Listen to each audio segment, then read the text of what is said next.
Olá e bem-vindo a mais uma aula de otimização em Julia.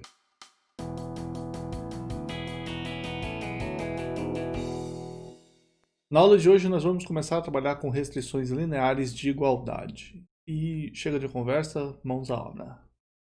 Então, o nosso problema atual é minimizar uma função, e a priori poderia ser uma função qualquer, tá? A gente vai ver um caso específico, com restrições de igualdade. E aí, o que eu quero dizer com restrições de igualdade? O que eu quero dizer é que eu tenho um sistema linear. Certo? Só isso. Como eu já falei lá no começo, esse sistema linear, para dar alguma coisa interessante, ele tem que ser indeterminado. Possível, mas indeterminado. Tá? Isso quer dizer que a minha matriz A, ela é uma matriz do M por N, e a priori a gente pode ter o posto dela menor do que M, mas com certeza o posto dela tem que ser menor ou igual a M. Menor do que M. Tá? Poderia até ser menor, igual, mas eu quero evitar até esse caso. Então, eu não quero considerar em nenhuma situação que a A é quadrada, ela é sempre deitada, ok? Eu tenho uma coisa assim, então. Beleza? Não lembro de posto, tudo bem, não se preocupe com isso agora, tá? A gente não vai usar tanto assim, mas a gente vai usar algumas coisas de álgebra linear que você vai precisar saber.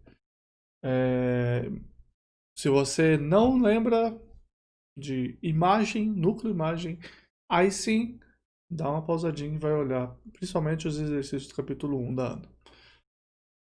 Bom, beleza, a gente está falando que a gente está nessa situação aqui, tá? Tenho restrições lineares de igualdade, vamos desenhar.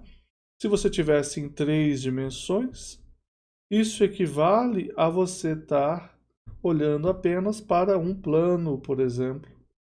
E aí você quer minimizar uma função em cima desse plano. Se você tivesse no plano, era como se você estivesse olhando para uma reta e está minimizando em cima dessa reta. Você pode falar, ué, mas se eu estou minimizando a reta e não vai para o infinito, que eu vou sempre diminuir? Não necessariamente. Como a gente viu no caso de projeção, eu posso ter exatamente uma situação onde nossa função objetivo ela tem um mínimo aqui nesse ponto, tá? É a melhor situação possível. Enfim, se fosse função linear, se você veio de programação linear, isso era impossível de acontecer. Não dá para você ter só restrições de igualdade lineares com uma função objetiva linear. E a gente aqui pode, tá? A gente pode mais que eles. Enfim, beleza. A coisa que eu quero trazer a atenção é como que eu vou resolver isso, tá? Como é que eu resolvo esse problema se eu não tenho nenhuma informação do que fazer com essa restrição aí, tá? Como é que eu chego nessa alguma coisa? E aí vem sempre o bom e velho caso de reduzir ao que você já sabe fazer. Então aqui entra a primeira parte de álgebra linear, tá? Se você tem de álgebra linear, vou colocar que se você tem um ponto x0 que pertence à solução de ax igual a b, tá?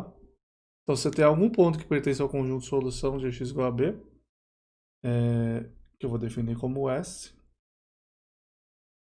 E Z é qualquer ponto, qualquer vetor do núcleo da sua matriz A, então x0 mais Z pertence a S. Tá? Isso quer dizer o quê? Que se você está num ponto em cima desse plano, ou reta, ou seja lá o que for, mas que é a solução, e você tem alguma direção Z que está no núcleo, você vai continuar na solução. E se x pertence ao S, tá? Existe Z no núcleo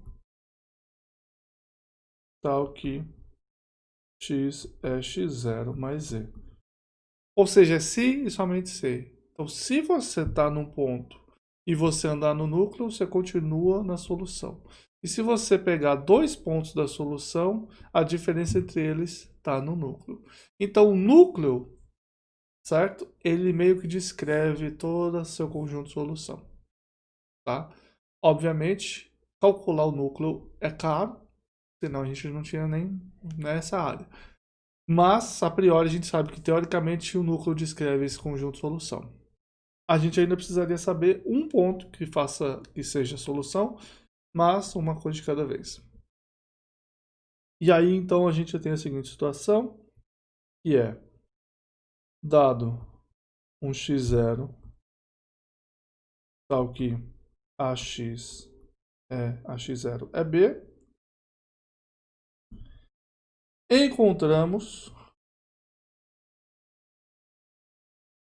uma base para o núcleo.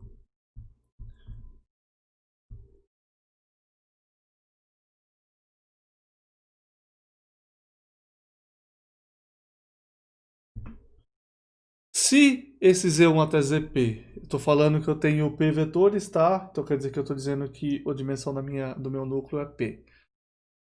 Se eu tenho esses P vetores e eles são base, isso quer dizer que qualquer ponto que eu pegar, ele vai ter que ser escrito dessa maneira. Então, qualquer x pertencente à solução pode ser escrito como x igual a um x0 mais o somatório desses zi's vezes um alfa i, por exemplo. Okay?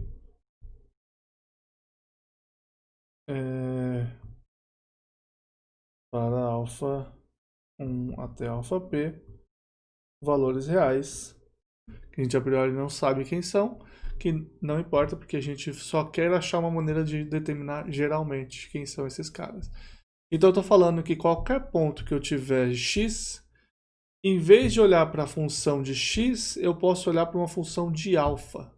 E note, eu tenho n variáveis, agora eu vou ter p variáveis. P vai ser menor, porque eu estou olhando para um subconjunto do Rn, tá? Então ele vai ter que ser menor, tá? Um subespaço do Rn. Podia ser menor ou igual, mas enfim, não vai ser igual. O que eu estou falando então é que eu estou reduzindo o número de variáveis, tá? Eu estou falando só olha para as restrições, só olha para o núcleo de A, então só olha para esses vetores EIs aí, ok? Isso quer dizer que o meu problema de minimizar f de x sujeito a x igual a b, ele é reduzido a minimizar, aqui eu estou minimizando em x, a minimizar em alfa f de x0 mais essa coisa ali. E aí, em vez de escrever esse somatório, eu quero lembrar que se eu tenho um produto de vetores com matriz, uma soma, né? Eu posso imaginar que eu estou fazendo uma combinação linear de colunas ZI. E eu vou falar que eu tenho colunas Z1 até ZP vezes um alfa 1 até alfa P. E naturalmente eu vou dizer que esse Z é um Zzão e esse alfa é alfa. Então eu estou minimizando irrestrito f de x0 mais z alfa. Z é uma matriz, a gente chama essa uma matriz que representa a base, que representa o núcleo de A, tá? A gente às vezes fala que é a matriz do espaço nulo de A, é uma matriz muito comum de aparecer. E o que é interessante é que essa Z, ela tem dimensão, ela tem que ser compatível com o x0 e tem que ser compatível com o alfa, claro, P, que é o número de colunas. Então ela tem dimensão n por P e P é menor do que n, tá? E aí agora eu não tenho mais um problema de n variáveis, eu tenho um problema de p variáveis irrestrito. E se você acompanhou as últimas 15 aulas, você resolveu algum problema irrestrito aí. Então você pode olhar para como que eu resolvo problemas irrestritos. E eu consigo traduzir, por exemplo, os métodos para cá. Vamos fazer isso? E sim, a resposta é vamos fazer isso. Primeira coisa, teorema são as condições necessárias de primeira ordem. E aqui eu estou colocando o teorema, mas eu quero fazer uma investigação, tá? Não é exatamente o teorema. Então, se eu tenho uma função g de alfa, que é um f de x0 mais z alfa, o que acontece quando eu calculo o gradiente dessa g? Note que o gradiente é em alfa, tá? O que acontece quando eu calculo o gradiente dessa função g? Então aqui, se você não fez os exercícios do capítulo 1 sobre derivadas, você precisa voltar para fazer. Então o que acontece? Eu estou fazendo uma derivada de uma função aplicada em uma outra função. Internamente x0 mais e alfa é uma função que vai de alfa em x0 mais e alfa. É uma função de várias em várias variáveis. E aí eu tenho a função de fora, que é a função f. Então isso daqui vira z transposto o gradiente dessa f, o gradiente aqui em x, de x0 mais z alfa, ok? E é isso que acontece. Então, o que eu estou dizendo, quando eu estou falando das condições necessárias de primeira ordem, eu estou olhando para o gradiente dessa g. Quando é que isso daí vai ser zero? É o que me interessa. Então, eu vou olhar para se x estrela é minimizador local de f em S, ok? Em ômega, na verdade, a gente estava usando. Eu mudei para S por causa que é a solução do sistema. Mas vamos usar ômega mesmo. E vou até escrever um ômega um pouquinho melhor. Então, se x0 está em ômega, minimizador de f em ômega, então... Bom, primeira coisa, existe um alfa estrela. Eu estou fazendo a demonstração junto com o teorema, tá? Então, existe um alfa estrela pertencente ao RP, tal que x estrela é x0 mais z alfa estrela e o gradiente da g em alfa estrela é zero. Isto é, você tem z transposto o gradiente da f em x0 mais z alfa estrela, que é x estrela igual a zero. E aí, olha só o que aconteceu, a gente estava no subespaço, a gente estava na variável alfa, agora não está mais, a gente está na variável x estrela de novo. Então eu estou falando, se você conseguir verificar que o gradiente ótimo, ele satisfaz z transposto, produto, né, com ele igual a zero, você sabe que você está, ou melhor, você suspeita que você está num minimizador. Você tem pelo menos a condição necessária de primeira ordem satisfeita. Ok? Então a primeira coisa que a gente queria fazer era isso. E a gente então vai reescrever isso, que o teorema está dizendo. Cn1. E se x estrela é minimizador local de f em ômega, então z transposto gradiente da f de x estrela é zero. E esse teorema é só a versão 1, porque é chato, que ele tem z transposto. E aí, como eu falei, você calcular z transposto é difícil. Em algumas situações é necessário, inclusive existem métodos que dependem do cálculo de z, mas ele não é tão interessante no caso mais básico que esse caso linear aí, tá? Se você precisar calcular, existem métodos. Recomendo o livro do Gilbert Strang, certo? Se eu não me engano. Ele tem um livro de álgebra linear aplicado, não lembro exatamente o nome agora, porque ele tem diversos livros. Mas ele tem um livro que ele faz essencialmente computacional. Ele resolve como é que eu acho esse z aí. Capítulo 4, eu acho. Então, você tem como calcular. Mas não é o que eu quero. Eu quero olhar para... E aí, o que eu faço com isso? O que eu faço com essa informação? Z transposto gradiente da f igual a zero.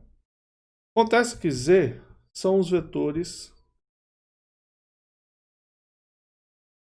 da base do núcleo de A. Então, quando eu faço z transposto gradiente da f de x estrela igual a zero, o que eu estou dizendo é que zi transposto o gradiente da f de x é igual a zero. Para qualquer zi, certo? Para qualquer i de 1 a p. Agora, se isso vale para qualquer pessoa da base, isso quer dizer que vale para qualquer pessoa do núcleo da A.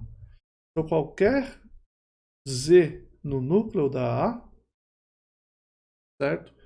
Você tem que esse z ele é um somatório de alfa i zi, certo?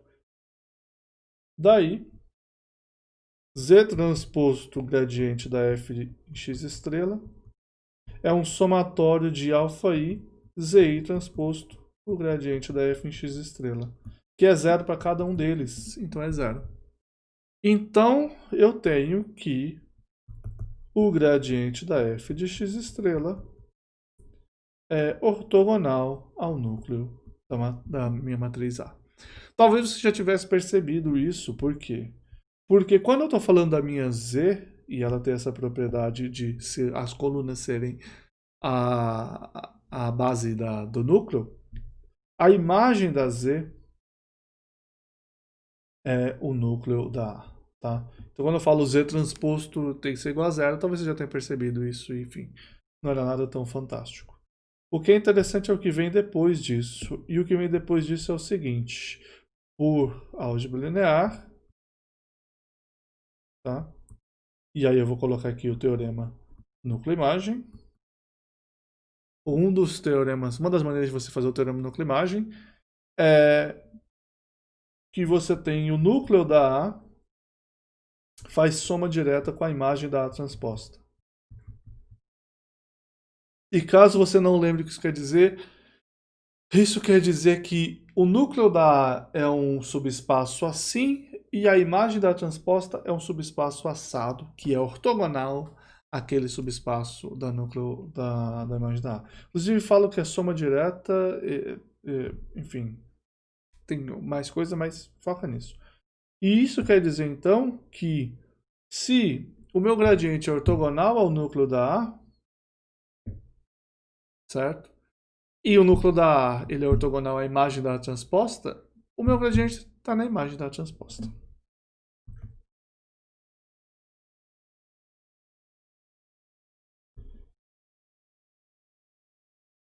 E estar na imagem da transposta quer dizer que eu posso escrever ele como combinação das colunas da transposta. Então, eu digo que existe um y pertencente ao R colunas da transposta M, tal que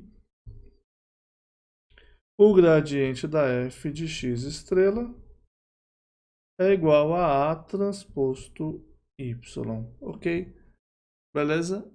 Essa é a condição que a gente quer escrever e que você viu em cálculo 2, inclusive. Você vai falar, what? Como assim? Você viu em cálculo 2 isso. Isso daqui você viu como multiplicadores de Lagrange, e esse y é exatamente isso. Só que lá em cálculo 2 você viu para uma função, talvez duas, e era um gradiente multiplicando um y e tal. Aqui a gente está vendo para o caso linear e dá exatamente isso. Mas quando a gente for olhar para o caso geral, você vai ver que é o caso de cálculo 2, tá? Então isso daqui é a condição necessária de primeira ordem, escrita de outra maneira, tá? Eu vou só fazer dois adendos aqui, duas observações importantes. Observação 1, tradicionalmente se usa lambda e não y. Eu estou usando y por quê? Porque eu gosto da maneira que faz. Eu gosto de XYZ para umas pessoas que vão aparecer aí, tá?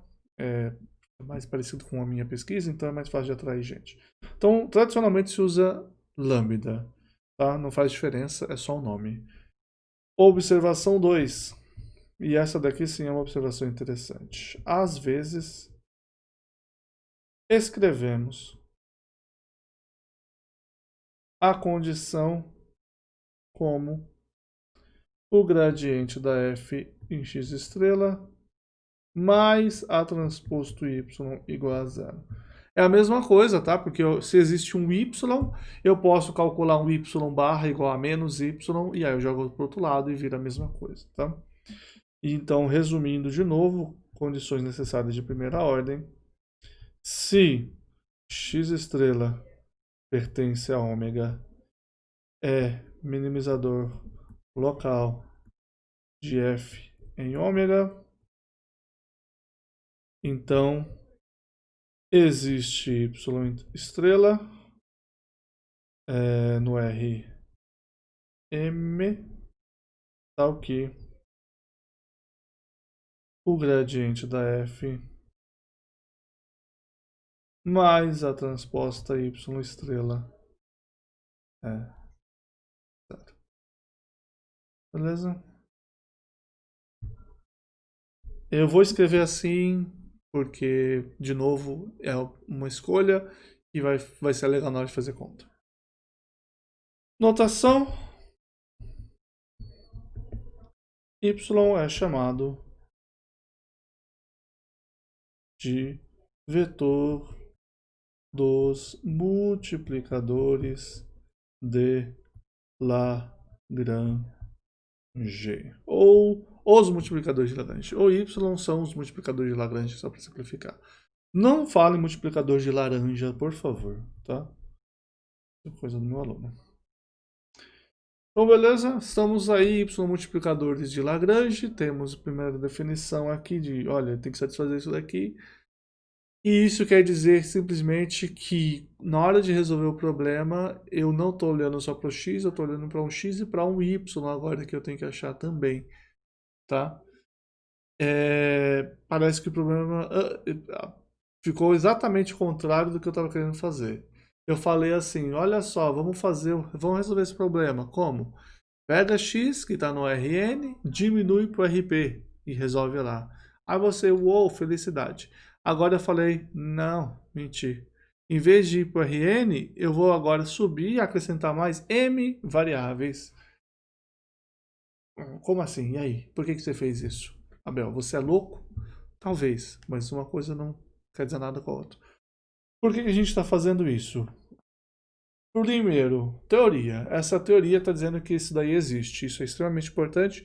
Então, esse é um conceito muito importante em programação linear. Esses vetores aparecem lá e em programação linear a gente começa já desde cedo falando de dualidade.